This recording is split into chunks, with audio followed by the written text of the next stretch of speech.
Now, if you've ever seen a schematic like this, yikes, okay? That's what's going on inside your mixer. Let's make this a little bit more user-friendly with our particular mixer. It's kind of a made-up mixer right here. But as I said before, we have a number of input channels going into subgroups into our left and right bus. And if we were to follow our microphone, let's just take a simple example where a microphone's coming in, and the sound of that microphone will go down through that channel and then go over to the left and right bus, and then that will feed out to our speakers. Now, I said before that this particular mixer that we've kind of made up here has 4 different subgroups, and there are some cool things you can do with subgroups. Imagine this. Imagine that you had a number of different drum elements coming in, say a kick drum on channel 1, snare drum on channel 2, hi-hat, a couple of toms, and a couple of overheads. Because they are all on separate channels, you can do separate things with each of them. You could EQ the bass drum and completely have a different EQ or different effects on the snare drum and hi-hat and so on.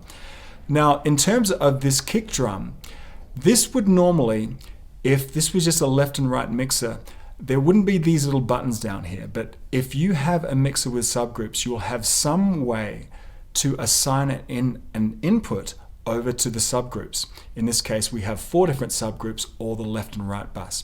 So in the case of this kick drum, normally, because that is set to subgroup 1, the sound you would think would go over to the left and right bus. It won't, because it's set to subgroup 1. Instead of going to the left and right bus, it will go over to the subgroup 1.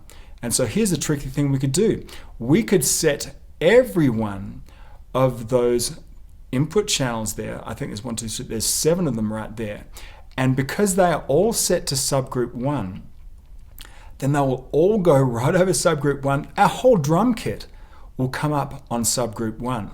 And some cool things we can do with that is that if you want to adjust the level of the entire drum kit, you can do it right here.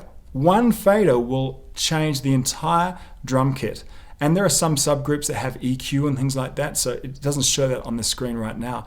But having everything under one control really makes things easier. If you just want to adjust the level of the drum kit, you can do it right here. If you wanted to adjust the level of, say, just the snare drum, you would do it over here on that individual fader.